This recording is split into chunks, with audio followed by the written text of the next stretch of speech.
I'm going to teach you how to learn from everything you take in and consume on a day-to-day basis without cluttering up your brain. It's much simpler than you think. So these are 6 different books. This is our example. I'm going to walk you through it. This book is called The Take by Martina Cole. It's a fantastic book. It's a Soprano-style story. It's like a gritty mobster thing based in England. It looks at socialism, class issues, people stuck in a life of drugs. Why are they that way? You get into their psyche, right? You're curious. You understand that. That's one example. Now, here's another book. This is called The Picture of Dorian Gray by Oscar Wilde. It's a similar book in some senses because there are similar themes, but they're wildly different. This looks at the upper echelon of society, someone who has everything and yet lacks nothing but still needs everything.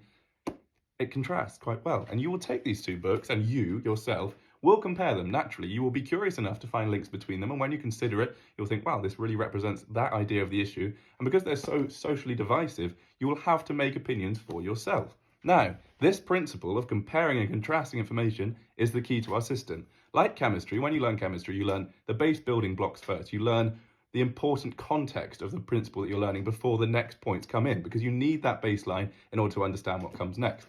The same applies slightly in part to the information that we consume. You will consume infinite amounts of information every single day. You're going to watch TikTok, read Instagram, maybe look at Substack. The news has come out. Rachel Reeves got a new budget. You listen to Common People by Pulp. You chat to your mate about some random topic in Ethiopia. Doesn't matter. They all somehow will have relations between them because they all inform your next opinion.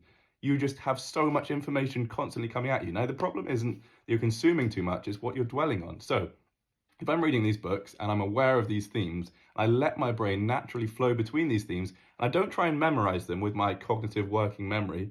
I don't need to. There's enough grey matter in my brain to hold these thoughts and these ideas in my active awareness without trying to memorize them, so that when I talk to somebody else about a topic, I will be informed by this idea that I was recently thinking about, and it will help me answer this question that they asked me. And the more you do all of this and talk about what you're learning and just let yourself think about everything that's going on rather than trying to make conscious points out of everything, you will learn more, and it will all have this context. So imagine I'm looking at the topic of classism.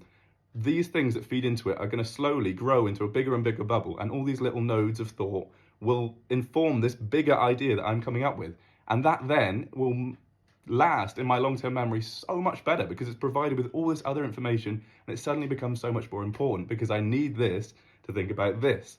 Think about it that way. Everything you do is interlinked, and your brain sees it that way, and your brain loves it. It eats this up. So consume as much as you like, but just try and consume things that you want to consume. That's key. If you can consume things that are actually useful to you, do it as much as you like. It's great. It's really enjoyable. Learning becomes so much more fun. It's the same for your schoolwork. It's the same for anything. This principle of just becoming obsessed and letting your brain flow and churn through these ideas is what makes learning enjoyable. So think less, do more. Don't think, just do. That's the point I'm trying to make. Thank you.